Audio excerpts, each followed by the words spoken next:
നമ്മുടെ ഏതൊരു പ്രോജക്റ്റിലും ഇമ്പോർട്ടൻ്റ് ആയിട്ടുള്ള ഒരു പാർട്ടാണ് എർത്തിങ്.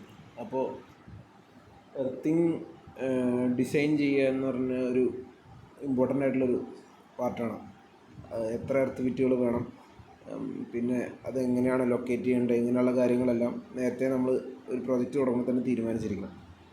അപ്പം ഈ എർത്തിങ് ചെയ്യാൻ നമ്മൾ ഉപയോഗിക്കുന്ന മാനദണ്ഡം എന്ന് പറഞ്ഞാൽ അവിടെ വരാൻ സാധ്യതയുള്ള ഫാൾട്ട് കറണ്ട് അല്ലെങ്കിൽ ഫാൾട്ട് ലെവൽ എത്രയാണെന്ന് മനസ്സിലാക്കുക എന്നാണ് ഫസ്റ്റ് കേസ്. അപ്പോൾ അതിനെപ്പറ്റി ഒരു വിശദമായിട്ട് വീഡിയോ ചെയ്യുന്നതാണ്. തൽക്കാലം ഈ ഒരു ലിസ്റ്റ് നമുക്ക് കാണാം. Kerala power system fault level calculation എന്ന് പറഞ്ഞ ഒരു ഓരോ സ്ഥലത്തെ പോത്തൻകോട്, കാട്ടാക്കട എന്നൊക്കെ പറഞ്ഞ തിരുവനന്തപുരം ആയിക്കോട്ടെ, എറണാകുളം ആയിക്കോട്ടെ, എല്ലായിടത്തെ സബ്സ്റ്റേഷനുകളിലെ മെയിൻ സബ്സ്റ്റേഷനുകൾ 220 kVയുടെയും 110 kV സബ്സ്റ്റേഷനുകളുടെ 66,000 33,000 എല്ലാത്തിൻ്റെ രണ്ട് സാധനങ്ങൾ കൊടുത്തിട്ടുണ്ട്. 3 phase fault level, single phase fault level. അത് ഫാൾട്ട് ലെവലായിട്ട് MVA എന്ന് പറഞ്ഞ റേറ്റിലും കൊടുത്തിട്ടുണ്ട്, KA എന്ന് പറഞ്ഞ റേറ്റിലും കൊടുത്തിട്ടുണ്ട്. അപ്പം നമുക്ക് ഇത് MVO അല്ലെങ്കിൽ KO നമുക്ക് ഉപയോഗിക്കാവുന്ന ഒരു വാല്യൂ ആണ്. അതായത് ഈ ഒരു പർട്ടിക്കുലർ സബ്സ്റ്റേഷനിൽ മാക്സിമം വരാൻ സാധ്യതയുള്ള ഫാൾട്ട് ലെവൽ കറണ്ട് 21,000 ആംപിയർ ആണെന്നാണ് ഈ ഒരു 220 kV സബ്സ്റ്റേഷൻ്റെ ഈ പർട്ടിക്കുലർ പോത്തൻകോടിൽ എക്സാമ്പിൾ വെച്ച് കാണിച്ചേക്കുന്നത്. അപ്പോൾ ഈ ഒരു ഫാൾട്ട് ലെവൽ ഇതേപോലെ നമ്മൾ ഇതിനൊരു കാൽക്കുലേഷൻ ഉണ്ട്. ഇതിനെ കാൽക്കുലേറ്റ് ചെയ്ത് നമ്മുടെ സൈറ്റ് ഈ പറഞ്ഞ സബ്സ്റ്റേഷനുകളുടെ അടുത്താണോ അത് നോക്കിയിട്ട് ഏത് സബ്സ്റ്റേഷനാണ് നമ്മുടെ ക്ലോസർ ആയിട്ടുള്ളത് അവിടെ നിന്ന് നമ്മുടെ എന്ത് ലൈൻ വഴിയാണ് നമ്മൾ കൊണ്ടുവരുന്നത് അതിനെ ബേസ് ചെയ്ത് നമ്മൾ നമ്മുടെ സൈറ്റിലുള്ള ഫാൾട്ട് ലെവൽ എത്രയാണെന്ന് നമ്മൾ കണ്ടുപിടിക്കണം. അതാണ് നമ്മുടെ ഫസ്റ്റ് ടാസ്ക്. അപ്പോൾ അത് കണ്ടുപിടിച്ചതിന് ശേഷമാണ് നമ്മൾ ഈ എർത്തിങ് കാൽക്കുലേഷനിലേക്ക് പോകുന്നത്. അതായത് അവിടെ നമ്മുടെ ഒരു പർട്ടിക്കുലർ സൈറ്റിൽ വരാൻ സാധ്യതയുള്ള എത്ര കറണ്ട് ഫാൾട്ട് വരുമ്പോൾ എത്ര കറണ്ട് ഒഴുകാൻ സാധ്യതയുണ്ട് അതിനെ ബേസ് ചെയ്ത് വേണം നമ്മൾ എർത്ത് ബിറ്റ് ഡിസൈൻ ചെയ്യാൻ. അപ്പോൾ ഫാൾട്ട് ലെവൽ കൂടുതലാണെങ്കിൽ കൂടുതൽ എർത്ത് ബിറ്റുകൾ സ്വാഭാവികമായിട്ടും വേണ്ടി വരാം. അപ്പോൾ അത് എന്താണെന്നാണ് പറയാൻ പോകുന്നത്. അപ്പോൾ അതുകൂടാതെ തന്നെ നമ്മൾ എർത്തിങ് ചെയ്യാൻ വേണ്ടി തന്നെ സോയിലിൻ്റെ റെസിസ്റ്റിവിറ്റി മറ്റേ എർത്ത് ടെസ്റ്റർ വെച്ചിട്ട് എർത്ത് മേക്കർ വെച്ചിട്ട് നമ്മുടെ സോയിലിൻ്റെ റെസിസ്റ്റിവിറ്റി കണ്ടുപിടിക്കേണ്ടതാണ്. അപ്പോൾ ഇത് ഒരു എക്സാമ്പിൾ ആദ്യമേ ഞാൻ കാണിക്കാം, ഞാൻ പറഞ്ഞ് കൺഫ്യൂസ് ചെയ്യുന്നില്ല. എക്സാമ്പിളിൽ നമ്മൾ ഉപയോഗിക്കാൻ പോകുന്ന അവിടുത്തെ സോയിലിൻ്റെ റെസിസ്റ്റിവിറ്റി 100 Ohm ആണെന്നാണ് പറയുന്നത്. അത് നമ്മൾ കണ്ടുപിടിച്ചു ഇത് വെച്ച്.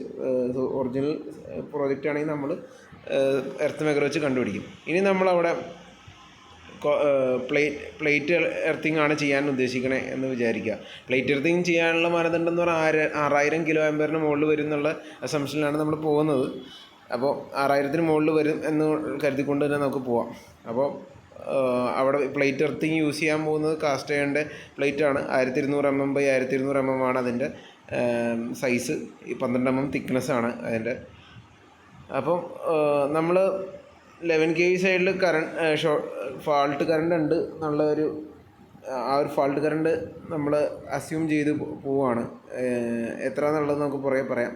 നമുക്ക് ആദ്യം തന്നെ ഈ ഫാൾട്ട് കറണ്ടിനെ മണ്ണിലേക്ക് കടത്തിവിടാൻ സോയിലിന് എത്രത്തോളം കേപ്പബിലിറ്റി ഉണ്ടെന്ന് മനസ്സിലാക്കണം. അതായത് ആ ഒരു സോയിലിലേക്കാണല്ലോ നമ്മൾ അല്ലെങ്കിൽ ആ ഒരു മണ്ണിലേക്കാണല്ലോ നമ്മൾ ഈ ഫാൾട്ട് വരുന്ന കറണ്ട് നമ്മൾ കടത്തിവിടാൻ പോകുന്നത്. അപ്പോൾ അത് എത്രത്തോളം അതിന് കപ്പാസിറ്റി ഉണ്ടെന്ന് അറിയാൻ വേണ്ടി ഉള്ള ഒരു വാല്യൂ ആണ് പെർമിസിബിൾ കറണ്ട് ഡെൻസിറ്റി. അതായത് ആ കറണ്ട് കടത്തിവിടാനുള്ള ശക്തി സോയിലിൻ്റെ. അതിനൊരു ഫോർമുല ഉണ്ട്, 7.57 × 10⁻³ divide by rho into T. ഇതിൽ 7.57 × 10⁻³ ഒരു കോൺസ്റ്റൻ്റ് ആണ്. റൂട്ട് ഓഫ് റോ എന്ന് പറഞ്ഞാൽ നമുക്ക് നേരത്തെ കണ്ടുപിടിച്ച അല്ലെങ്കിൽ നമുക്കിപ്പോൾ തന്നേക്കുന്ന സോയിൽ റെസിസ്റ്റിവിറ്റിയാണ്. ടി എന്ന് പറഞ്ഞു കഴിഞ്ഞാൽ 3 സെക്കൻഡായിട്ട് ഫാൾട്ട് ക്ലിയർ ചെയ്യാൻ 3 സെക്കൻഡ് എടുക്കും എന്നുള്ള ഒരു അസംഷനിലാണ് നമ്മൾ പോകുന്നത്. അപ്പോൾ ഈ ഒരു എക്സാമ്പിളിൽ 100 വെച്ച് നമ്മൾ കാൽക്കുലേറ്റ് ചെയ്തപ്പോൾ നമുക്ക് 437 Ampere/m² ആണ് അവിടുത്തെ ആ സോയിലിൻ്റെ പെർമിസിബിൾ കറണ്ട് ഡെൻസിറ്റി എന്ന് നമുക്ക് മനസ്സിലാക്കി. ഇനി നമ്മൾ എത്ര അവിടുത്തെ ഫാൾട്ട് കറണ്ടെന്ന് കണ്ടുപിടിക്കുന്നു. അപ്പോൾ അതിൻ്റെ ഒരു വിശദമായിട്ടൊരു വീഡിയോ നമ്മൾ ചെയ്യുന്നു. അപ്പോൾ ഈ ഒരു കേസിൽ അവിടുത്തെ ഫാൾട്ട് കറണ്ട് 8.704 kA അല്ലെങ്കിൽ 8,000 ചില്ലുവാനം ആംപിയറാണ്. 8,700 ചില്ലുവാനം ആംപിയറാണ് അവിടെ ഫ്ലോ ചെയ്യാൻ സാധ്യത. 6,000 മുകളിലാണ് വരുന്നത്. അപ്പോൾ നമ്മൾ ആ ഒരു ഇത് വെച്ചാണ് എടുക്കുന്നത്. അപ്പം 8,000 മുകളിൽ 8,700 സംതിങ് വരുന്നു ഡിവൈഡ് ബൈ ഈ കറണ്ട് ഡെൻസിറ്റി ചെയ്യുമ്പോൾ നമുക്ക് എർത്ത് ചെയ്യാനുള്ള ഏരിയ കിട്ടും. എത്ര m² ഏരിയ ആണ് എർത്ത് ബിറ്റുകൾ വേണ്ടത് എന്നുള്ളത് നമുക്ക് കിട്ടും. പക്ഷേ സ്വാഭാവികമായിട്ടും നമുക്കറിയാം എർത്ത് വിറ്റുകൾ പല പല സ്ഥലങ്ങളിലായിട്ടാണ് ചെയ്ത് വെക്കുന്നത്. ഒരു വലിയ ഏരിയയിലായിരിക്കില്ല ചെയ്യുന്നത്. അപ്പോൾ നമ്മൾ ഈ ഏരിയ നമ്മൾ പല പല പിറ്റായിട്ട് ഡിവൈഡ് ചെയ്യാനാണ് പോകുന്നത്. അപ്പോൾ ഒരു പിറ്റിൽ നിന്ന്, അതായത് നമുക്ക് വേണ്ടത് ഈ പറഞ്ഞ 8000 ആംപിയർ ഡിസിപ്പേറ്റ് ചെയ്യാൻ വേണ്ടി ഈ പറഞ്ഞ സോയിലിൽ, ഈ 100 മീറ്റർ റെസ്റ്റിവിറ്റി ഉള്ള സോയിലിൽ 20 മീറ്റർ സ്ക്വയർ സ്ഥലം കിട്ടിയാലാണ് നമുക്ക് ഈ പറഞ്ഞ കറണ്ട് അടിപൊളിയായിട്ട് ഇതിലേക്ക് ഡിസിപ്പേറ്റ് ചെയ്യാൻ പറ്റുള്ളൂ. അപ്പം നമുക്ക് 20 മീറ്റർ സ്ക്വയർ ഒറ്റയടിക്ക് ഒരു ഏരിയ അലോക്കേറ്റ് ചെയ്യാൻ പറ്റില്ല. 20 മീറ്റർ സ്ക്വയർ വലിയൊരു ഏരിയയാണ്. അപ്പോൾ നമ്മൾ എന്ത് ചെയ്യുന്നു വെച്ച് കഴിഞ്ഞാൽ പല പല സ്ഥലങ്ങളായിട്ട് അലോക്കേറ്റ് ചെയ്യും. അപ്പോൾ ഒരു എർത്ത് വിറ്റിൽ നിന്ന് നമുക്ക് എത്ര ഏരിയ കിട്ടുന്ന ആദ്യം മനസ്സിലാക്കണം. അപ്പോൾ ഒരു എർത്ത് വിറ്റ് എന്ന് പറയുമ്പോൾ അതിൻ്റെ സൈസ് എന്ന് പറഞ്ഞാൽ 1200 by 1200 mm ആണ് അതിൻ്റെ മണ്ണിലേക്ക് ടച്ച് ചെയ്തിരിക്കുന്ന ഇലക്ട്രോഡിൻ്റെ ഏരിയയാണ് ഉദ്ദേശിക്കുന്നത്. അല്ലാണ്ട് അവിടെ കിട്ടുന്ന പിറ്റിൻ്റെ ഏരിയ ഒന്നും നോക്കണ്ട. മണ്ണിലേക്ക് ടച്ച് ചെയ്തിരിക്കുന്ന ഇലക്ട്രോഡ് 1200 by 1200, അല്ലെങ്കിൽ അതിനെ മീറ്ററിൽ പറയുകയാണെങ്കിൽ 1.2 × 1.2 മീറ്റർ. അതാണ് 1.2 × 1.2 മീറ്റർ ഏരിയ ഉള്ളൊരു സാധനമാണ് ടച്ച് ചെയ്തിരിക്കുന്നത്. പിന്നെ അത് ഇറക്കിയിടുന്ന അതനുസരിച്ച് രണ്ട് സൈഡും ടച്ച് ആകും. അത് സ്ക്വയർ ഷേപ്പിലുള്ള ഒരു പ്ലേറ്റാണ്. അതിൻ്റെ രണ്ട് പുറവും ടച്ച് ആകും. അതായത് 1200 by 1200 രണ്ട് പുറവും ടച്ച് ആകും. അപ്പോൾ 1200 mm × 1200 mm വരെ ഞാൻ 1.2 × 1.2 മീറ്റർ എന്ന് വിചാരിക്കാം. മീറ്റർ mm മീറ്റർ ആക്കി, അത്രേ ഉള്ളൂ. അതിൻ്റെ രണ്ട് പുറം ടച്ച് ചെയ്യും. അപ്പോൾ 1200 1.2 × 1.2 × രണ്ട് പുറം, അതാണ് ഈ 2.88 എന്ന് പറഞ്ഞ് വരുന്നത്. അത് കോൺസ്റ്റൻ്റ് ആയിരിക്കും നമ്മൾ ഈ കാസ്റ്റ് അയണാണ് ഉപയോഗിക്കണമെങ്കിൽ. അപ്പോൾ ഒരു എർത്ത് വിറ്റിൽ നിന്ന് നമുക്ക് 2.88 മീറ്റർ സ്ക്വയർ ഏരിയ കിട്ടും. നമുക്ക് ടോട്ടൽ എത്ര ഏരിയ വേണം? 20 മീറ്റർ സ്ക്വയർ വേണം. അപ്പോൾ നമ്മൾ 20 മീറ്റർ സ്ക്വയർ ഡിവൈഡ് ബൈ ഈ ഒരു എർത്ത് വിറ്റിൻ്റെ ഏരിയ ചെയ്യുമ്പോൾ നമുക്ക് 6.something കിട്ടും. 6.01 കിട്ടിയാലും നമ്മളൊരു നെക്സ്റ്റ് ഹയർ നമ്പറാണ് എടുക്കുന്നത്. 7 എർത്ത് വിറ്റുകളാണ് ഈ പറഞ്ഞ ഒരു സൈറ്റിൽ ഈ 8000 ആംപിയറിനെ ഡിസിപ്പേറ്റ് ചെയ്യാൻ, അല്ലെങ്കിൽ അതിനെ സേഫായിട്ട് എടുത്ത് കളയാൻ 3 സെക്കൻഡിനുള്ളിൽ ക്ലിയർ ആവുന്ന ടൈം കൊണ്ട് കളയാൻ ആവശ്യമായത്. അപ്പോൾ അതാണ് ഇതിൻ്റെ അകത്ത് കൊടുത്തേക്കുന്നത്. അപ്പോൾ ഇതേപോലെ നമുക്ക് അവിടുത്തെ ഫാൾട്ട് കറണ്ട് എത്രയാണെന്ന് മനസ്സിലാക്കാം. മിനിമം നമ്മൾ 13000 എങ്കിലും അസ്യൂം ചെയ്യണമെന്നാണ് പൊതുവെ ഇൻസ്പെക്ടറേറ്റിൻ്റെ ഒരു ഇത് വരുന്നത്. അത് ഫാൾട്ട് ലെവലിൻ്റെ കാര്യങ്ങളിൽ പറയുമ്പോൾ വിശദമായിട്ട് പറയാം. ഇനി നമ്മൾ പ്രൊട്ടക്റ്റീവ് കണ്ടക്ടർ കോപ്പറാണ് പൊതുവെ യൂസ് ചെയ്യാറ്. നമ്മൾ ഈ എർത്ത് വിറ്റുകളിലേക്ക് എർത്തിങ് കണക്ട് ചെയ്ത് കൊണ്ടുപോകാൻ കോപ്പറാണ് പൊതുവെ ഉപയോഗിക്കാറുള്ളത്. അപ്പോൾ കോപ്പറിന് എത്ര സൈസിൻ്റെ കോപ്പർ ഉപയോഗിക്കണം എന്നുള്ളത് കണ്ടുപിടിക്കാൻ വേണ്ടി നമുക്ക് ക്യാരി ചെയ്യേണ്ടത് 8704 ആംപിയറാണ് ക്യാരി ചെയ്യേണ്ടത്. അപ്പോൾ കോപ്പറിൻ്റെ കറണ്ട് ക്യാരിങ് ഡെൻസിറ്റി എന്ന് പറയുന്നത് 118 ആംപിയർ പെർ മീറ്റർ സ്ക്വയർ ആണ്. അപ്പോൾ അങ്ങനെ നോക്കുമ്പോൾ 8704 ഡിവൈഡ് ബൈ 118 ചെയ്യുമ്പോൾ നമുക്ക് 73 mm² സൈസുള്ള ഒരു കണ്ടക്ടർ ഉണ്ടെങ്കിലാണ് ഈ കറണ്ടിനെ സേഫായിട്ട് കൊണ്ടുപോകാൻ പറ്റുള്ളൂ എന്ന് മനസ്സിലാകുന്നു.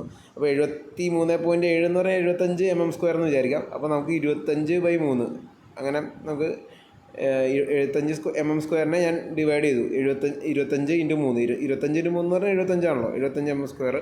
അപ്പം 25 × 3 കോപ്പർ സ്ട്രിപ്പ് ഉപയോഗിച്ച് കഴിഞ്ഞാൽ ഇത് എർത്ത് ചെയ്യാൻ നമുക്ക് ഉപയോഗിക്കാം. നമ്മുടെ എർത്ത് വിറ്റുകളെ തമ്മിൽ കണക്ട് ചെയ്യാം എന്ന് പറയാം. അതേപോലെ നമ്മൾ LT സൈഡ്, ഇതിപ്പോൾ ST സൈഡിലെ കാര്യങ്ങളെല്ലാം പറഞ്ഞു. ഇനി നമ്മുടെ LT സൈഡിൽ എത്ര കറണ്ട് അല്ലെങ്കിൽ എത്രേൻ്റെ പിറ്റ് വേണം എന്നാണ്, അല്ലെങ്കിൽ പിറ്റല്ല എത്രേൻ്റെ കണ്ടക്ടർ ഉപയോഗിച്ച് വേണം കൊണ്ടുപോകാൻ എന്നാണ് ചോദിക്കുന്നത്. അപ്പോൾ നമ്മൾ LT സൈഡിലെ കറണ്ട് മിനിമം ഒരു 10000 അല്ലെങ്കിൽ 11000 ആംപിയർ വേണം അസ്യൂം ചെയ്യാൻ അവിടെ ഫാൾട്ട് വരുന്ന പക്ഷം. അപ്പോൾ അവിടെ ഫാൾട്ട് വരുമ്പോൾ 10671 ആണ് അവിടുത്തെ കറണ്ടെന്ന് വിചാരിക്കുക. അപ്പോൾ കോപ്പറിൻ്റെ കണ്ടക്ടറിൻ്റെ ക്യാരിങ് കപ്പാസിറ്റി 118 ആണ്. അപ്പോൾ 10671 ഡിവൈഡ് ബൈ 118 ചെയ്യുമ്പോൾ നമുക്ക് 90 mm² എന്ന് പറഞ്ഞ് കിട്ടും. അപ്പോൾ 31/3 സ്ട്രിപ്പ് മിനിമം അവിടെ യൂസ് ചെയ്തുകൊണ്ട് വേണം നമ്മൾ LT സൈഡിലെ കണ്ടക്ടറുകൾ തമ്മിൽ ബന്ധപ്പെടുത്താൻ, അല്ലെങ്കിൽ നമ്മുടെ പാനലുകളുടെ എർത്തിങ്ങും മോട്ടറുകളുടെ ഒക്കെ എർത്തിങ്ങും ഫൈനലി ചെന്ന് കയറേണ്ടത് ഈ പറഞ്ഞ കോപ്പർ സ്ട്രിപ്പ് വഴിയായിരിക്കണം ചെല്ലേണ്ടത്. അപ്പോൾ ഇതിൻ്റെ സമ്മറി പറഞ്ഞാൽ 7 എർത്ത് വിറ്റുകളാണ്. ST സൈഡ് 25/3 കോപ്പറും നമ്മുടെ LT സൈഡ് 31/3 കോപ്പറാണ് ചെയ്യേണ്ടത്. പിന്നെ ഈ പിറ്റുകൾ തമ്മിൽ ഇൻ്റർകണക്ട് ചെയ്യേണ്ടത് ഇപ്പോൾ ഈ രണ്ട് കാൽക്കുലേഷനിൽ നിന്നും കിട്ടിയ ഏറ്റവും വലിയ സൈസ് ഏതാണോ ആ സൈസ് ഉള്ള കണ്ടക്ടർ വെച്ച് വേണം കാൽക്കുലേറ്റ് ചെയ്യാൻ.